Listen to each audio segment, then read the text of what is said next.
natural uranium after U-235 is partially removed from nuclear fuel. So each kilo of reactor-ready enriched uranium leaves you with 11 kilo depleted uranium, and it is 1.7 times denser than lead.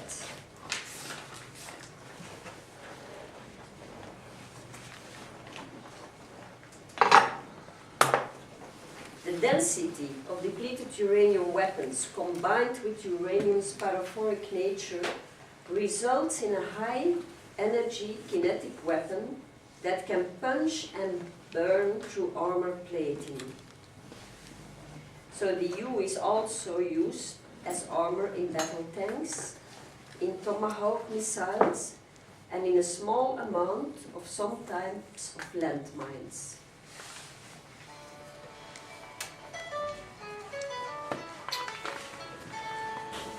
Striking a hard target, as you can see here, the U munitions create extremely high temperatures of more than 3000 degrees Celsius. So the uranium immediately burns and vaporizes into an aerosol, while the shell is penetrating into the target. Around 20 countries are thought to have U weapon systems in their arsenal. Amongst them, UK, US, France, Russia, Belarus, Greece, Turkey, Israel, Saudi Arabia, Bahrain, Oman, Egypt, Kuwait, Pakistan, Thailand, China, India, Belarus, and Taiwan. So many of them sold the U ammunition by the US, while others, including France, Russia, Pakistan, China, and India, developed it independently.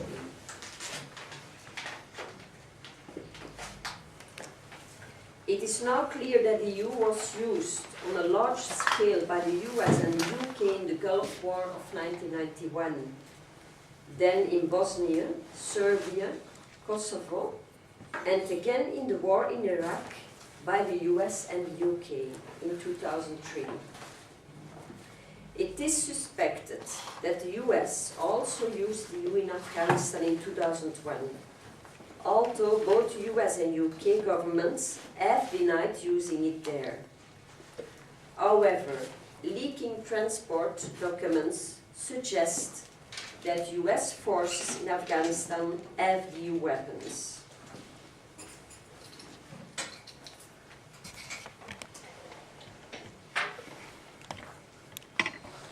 While we have a reasonable idea how much the U was used in the Balkans, about 12,700 kilo, and the 91 Gulf War, 290,300 kilo, there is little data on the extent of the use following the 2003 invasion in Iraq. One estimate put the total at 140 kilo by early 2004. So with 4 more being used in urban areas in 91. The US refused to release data on the location of the U strikes to UNEP, and post-conflict instability has made assessing the true extent of contamination virtually impossible.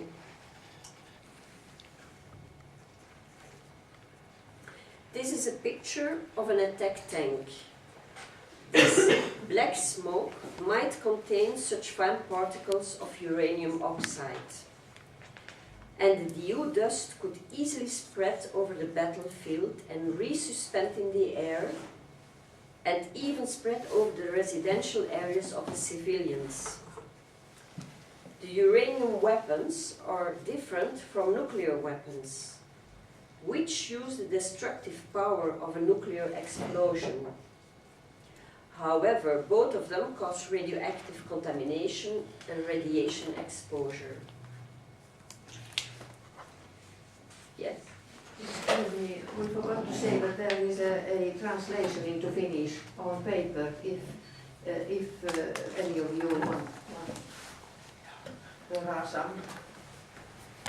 I'd like the opportunity sometime to comment on some of these figures. My name's Chris Busby. I'm an expert on them. Yes. If you can let me know when Maybe we will hear Ria first and then have some questions for you. Yes, afterwards. Yes. Yeah, okay, thank you. So what about the health hazards? Well, there is mounting scientific evidence from both animal and in vitro studies that suggest deleterious effect on human health from inhaled DU particles through both radiological action and chemical toxicity. When the DU fine particles are soluble part of uranium are internalized into the body and trapped in the tissue of the lung, and some of them might even enter into the cells, they could affect the various intracellular system through the radioactive and chemical toxicity of uranium.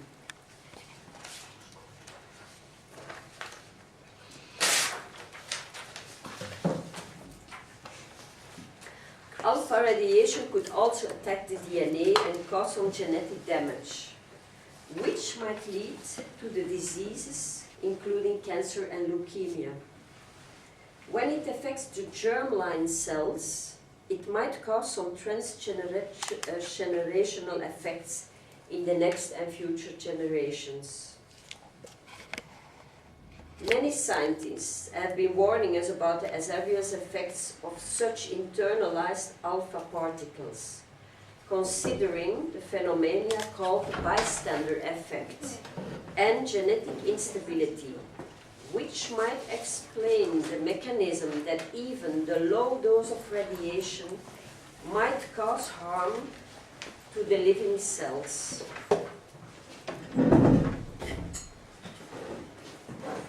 Local population, and especially children living in areas where uranium weapons have been used, as well as soldiers who were on mission in the Balkan and Iraq, show an increase in the incidence of cancers and cancer mortality, congenital malformation, miscarriages, and birth defects.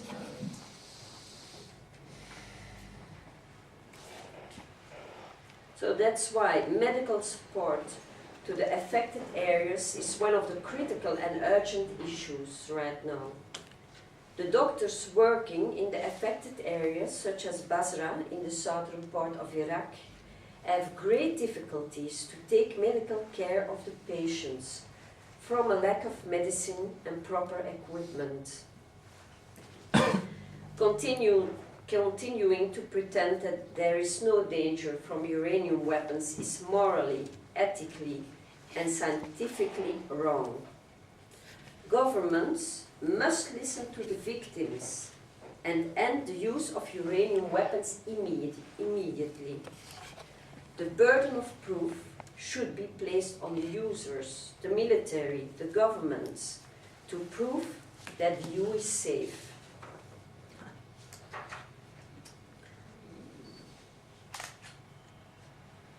So the DU weapons act also as an ecological pollutant. From the mine to the battlefield, pollution results from every stage of production and use of uranium weapons. The US Army Environmental Policy Institute indicated that the EU possess environmental concerns, including local water and soil contamination, which can affect human health. They also stated that the groundwater contamination, particularly when the DU is spread across a land surface, should be the principal concern. Soil contamination is an additional concern.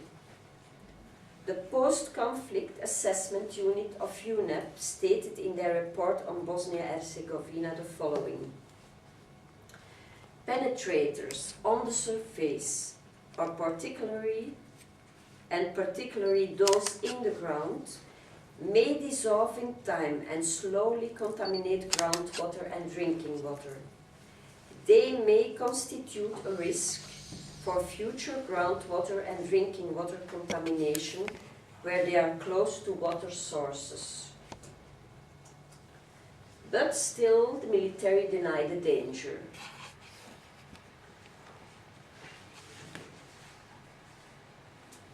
Even the military still denies that there is even any adverse health effect to the use of uranium weapons. But the US Army Ballistic Research Laboratory stated in a study the following: personnel in or near an armored vehicle, at the time these vehicles were struck by DU munition, could receive significant internal DU exposure. This study determined that an average of 79% of the airborne DU particles measured downwind of an impacted vehicle are of respirable size. This is 10 microns in diameter, meaning that if inhaled, they could become permanently trapped in the lungs.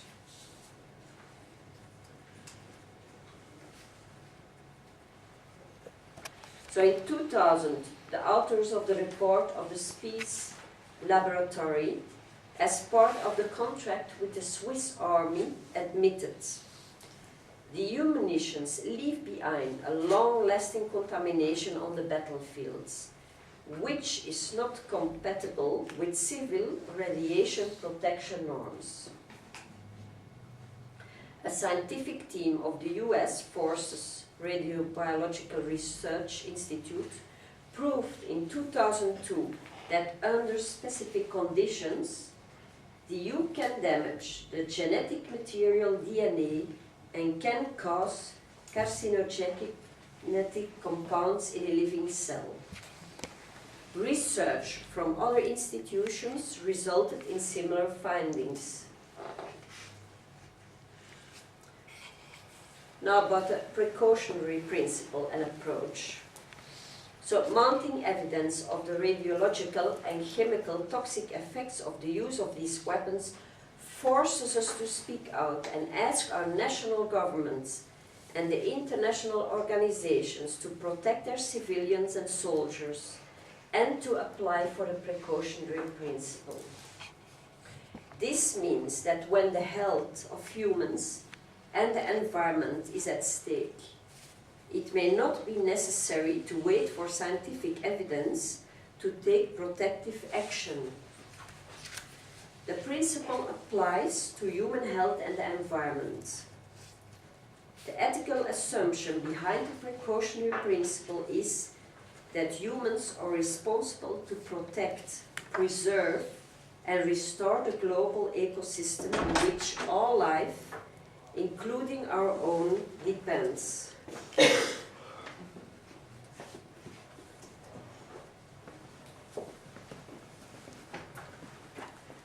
Now I want to tell something about our international coalition, the goals, the means and the results that we achieved during these last years. So the International Coalition to Ban Uranium Weapons was founded in October 2003 in Belgium. People from different disciplines united together with representatives of 17 grassroots organizations from 6 countries. They were the founding members. Today the coalition is made up of 123 member organizations from 30 countries. What are our goals?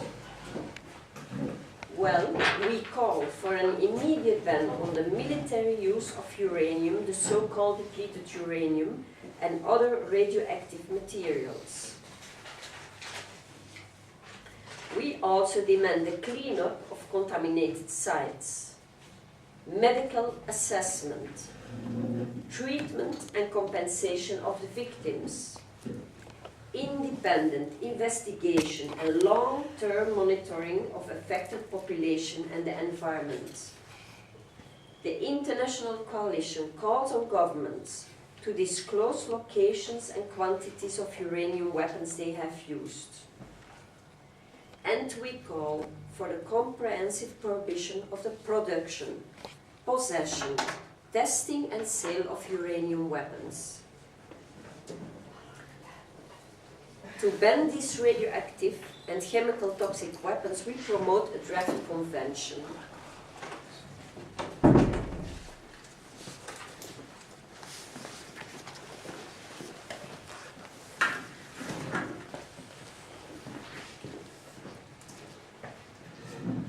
So, what I just was talking about, so I will skip.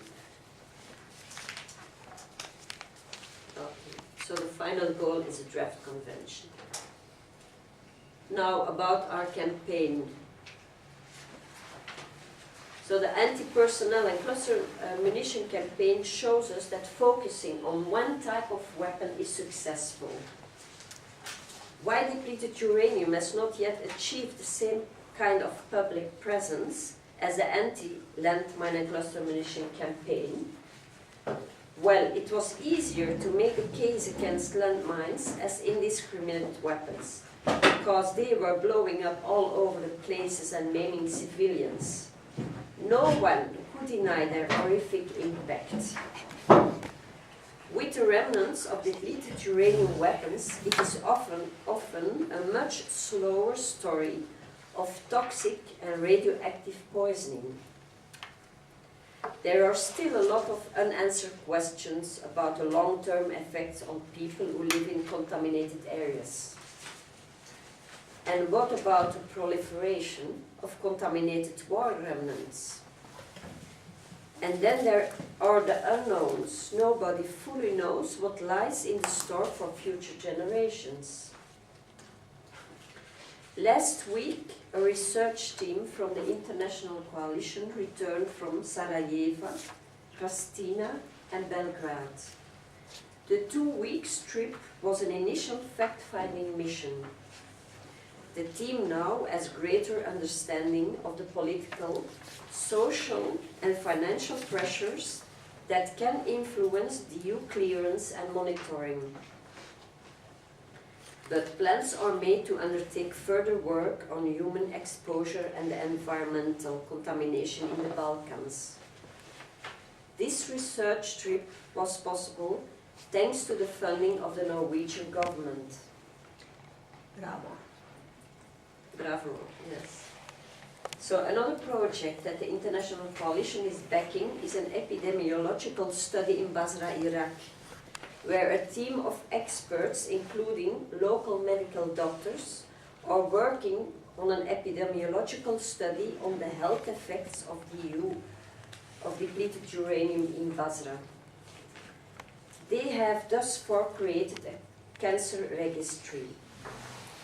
Last summer, Iraqi experts met with ICBU staff and science team, along with German scientists who have expertise in the area of nuclear power plant radiation and childhood cancer. The group met to discuss study design, and the meeting was funded by the Norwegian Ministry of Foreign Affairs. So the Belgian Ministry of Foreign Affairs plans to provide funding as well for this project. So that's hopeful. So these two studies are examples of projects that will lead to greater understanding of the long-term effects caused by the use of depleted uranium weapons.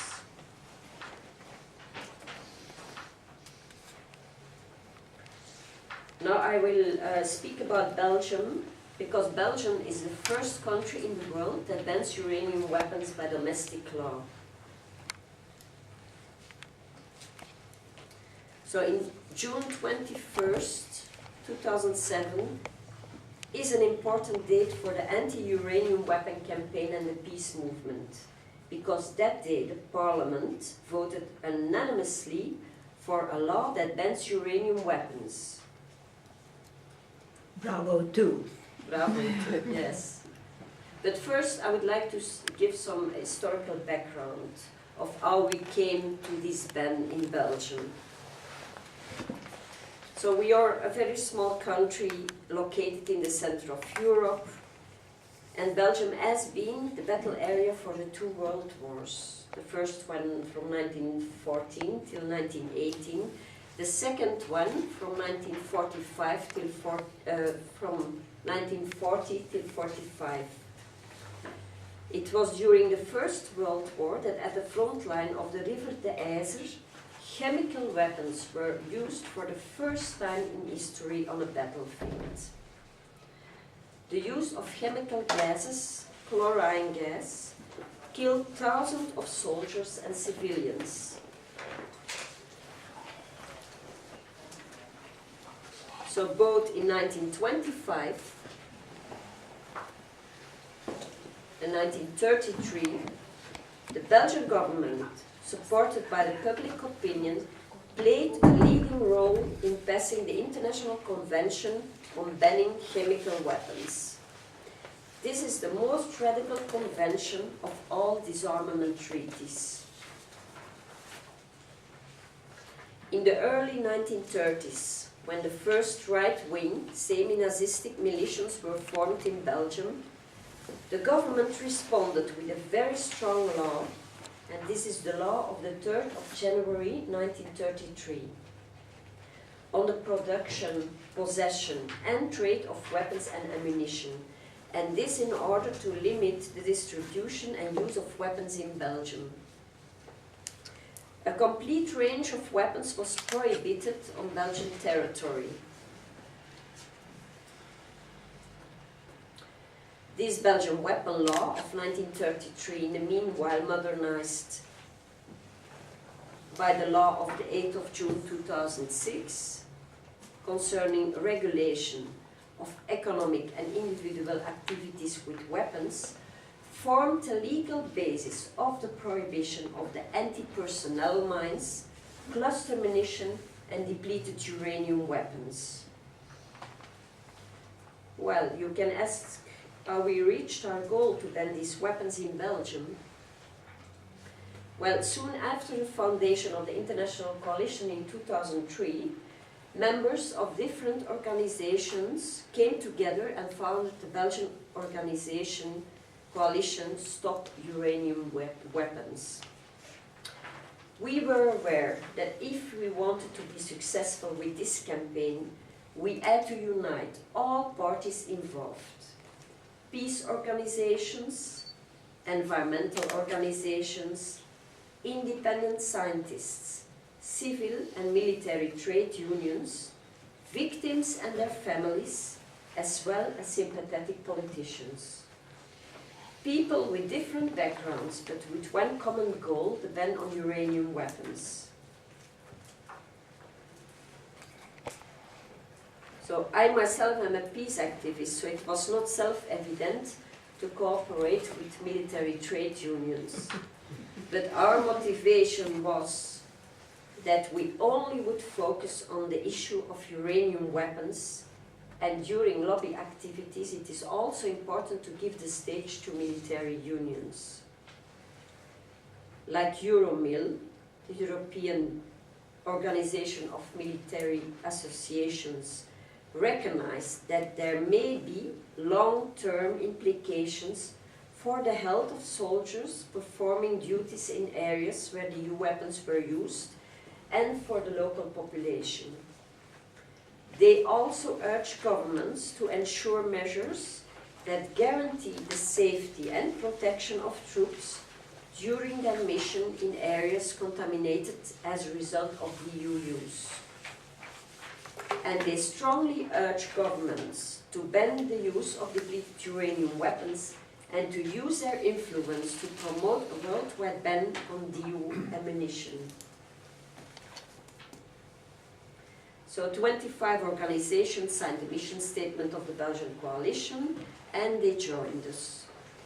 This was of great importance for the political approach because 25 organizations mean a lot of votes during elections. The Belgian coalition proposed several parliamentarian questions to the Ministry of Defense and Foreign Affairs. These questions covered issues such as the EU export, firing ranges, and transportation of new weapons. At the end of 2005, during a meeting with the Belgian coalition and a number of devoted members of parliament working for the government and from the opposition, an initiative was launched on the production and trade in weapons and weapon systems containing depleted uranium. The reason for the politicians to make the choice to work on the EU weapon issue was multiple.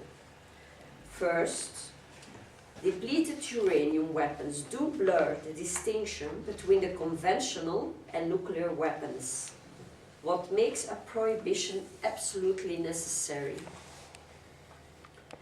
Belgium has a broad and well-organized coalition of organizations that all work in the direction of a prohibition on uranium weapons, and that coalition is an active member of the International Coalition to Ban Uranium Weapons.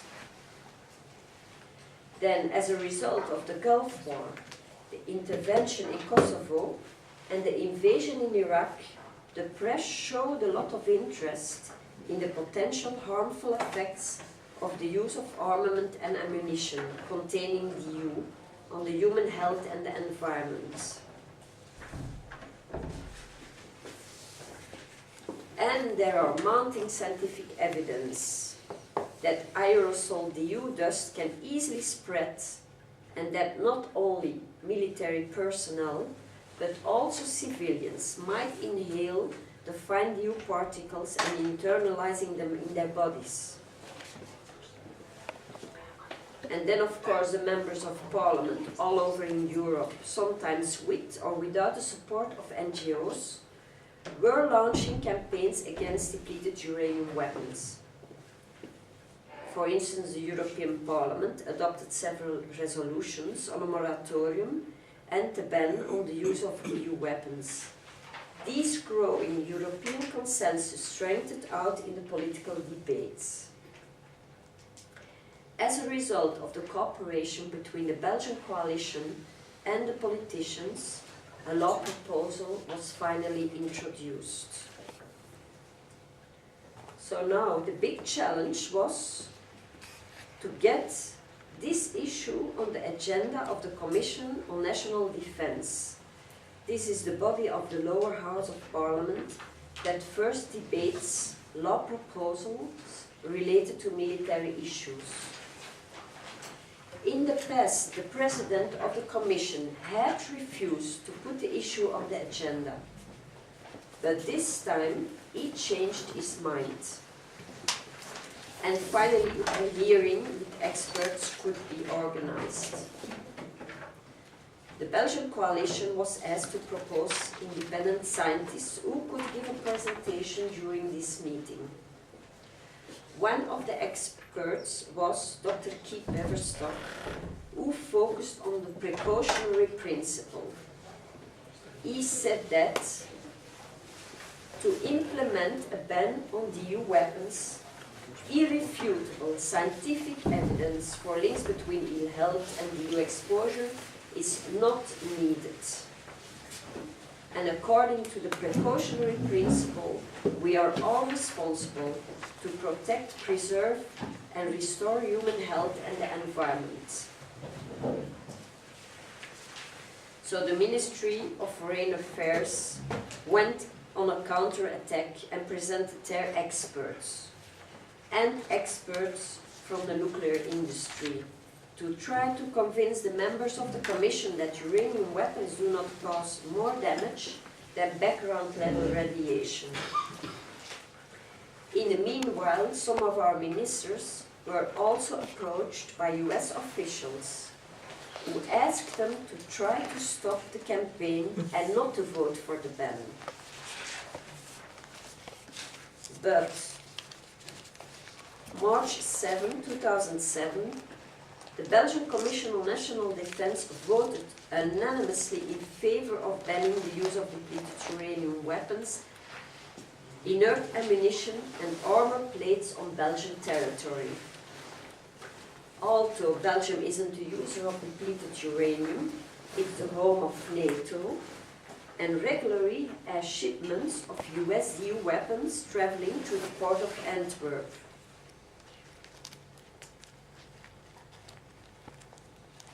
So, acknowledging the precautionary principle, the deputies agreed that the manufacture, use, storage, sale, acquisition, supply and transit of these conventional weapons systems should be prohibited. At the last minute before the voting, the term weapon was changed into inert munition and armor to make sure that the law proposal would not cover the US thermonuclear bombs that are stored on the US Air Force Base in Kleinenbrogel in Belgium. So they thought it was a bit tricky and that we could cover also these nuclear weapons, but in fact it was not our intention to do so anyway. So, on Thursday, 22nd March 2007, the law proposal was adopted by the Parliament. This was once again with an unanimous vote from across the political spectrum, making Belgium the first country in the world to ban ammunition and armor that contain depleted uranium or any other industrially manufactured uranium. The final text of the law stipulates that the law would enter into force 2 years after the publication in the Belgian statute book. This was on the 21st June of last year. So the reason for these 2 years of delay was because it was suggested that the government needed time to promote the ban outside Belgium, and because the Dutch-speaking Liberal Democrat Party wanted to know if other countries would be willing to follow the Belgian example. So the adoption of the Belgian law represents a growing awareness of the issue amongst the European countries. This is in no small part thanks to the European Parliament's repeated call for a ban on the use of uranium weapons. So it was a big challenge to achieve this result in Belgium, because we worked with base democratic principles, no hierarchical structures, non-violent actions and approaches, an enormous commitment by a few hard-working people, very little financial means, the support of the international coalition, whose independent scientists were always ready to give correct information on the issue, linking the DU issue to other related issues of other organizations. All this made the campaign successful in Belgium. Also important to mention is that on the 2nd July 2009, the Belgian Parliament unanimously approved a law forbidding investment in depleted uranium weapons. So Belgium is now also the first country to prevent the flow of money to producers of uranium weapons. This law complements the country's ban on their manufacture, testing, use, sale and stockpiling, which came into force on June 21st of last year. So now we hope that Belgium will be prepared to use its diplomacy and will become a member of the coalition of countries aiming for a worldwide ban on uranium weapons, and that it soon will be followed by other states in implementing domestic bans. In turn, this will give the campaign more leverage at an international level and will bring us closer to the realization of a convention that bans uranium weapons. And to close this presentation, I'm sorry for my voice, because I have a cold. I would like to tell something in short about other international initiatives. So following the Belgian parliamentarian unanimous backing for a uranium weapons ban, based on a precautionary principle, other states are beginning to develop similar legislations. Like in Ireland, the EU ban bill is currently under discussion in the Senate. In Costa Rica, there are currently 2 bills under discussion that would ban uranium weapons. Their passage has been delayed by recent elections, but the international coalition hopes that one will enter into force this year. As a precursor to the main bill, a bill banning the manufacture and sale of uranium weapons in Costa Rica's free trade zone is just being passed. Then we have New Zealand. A member of parliament has submitted a private member's bill that would ban new munitions. New Zealand's military has stated publicly that it would prefer if its allies did not use depleted uranium. Then we have Japan, where public opposition to these weapons is understandably powerful. The new government is currently assessing the feasibility of a domestic ban. While in the Netherlands, the Dutch parliament recently passed a motion calling for the governments to take a stronger diplomatic stance on the issue. There is a growing international consensus helped by resolutions from the European and the Latin American parliaments and UN General Assembly that the current response to the potential threat from uranium weapons need to be strengthened. Uranium weapons will be discussed once again at the UN this October, and we hope that states will take a positive step forward on the path toward a uranium ban convention. Thank you.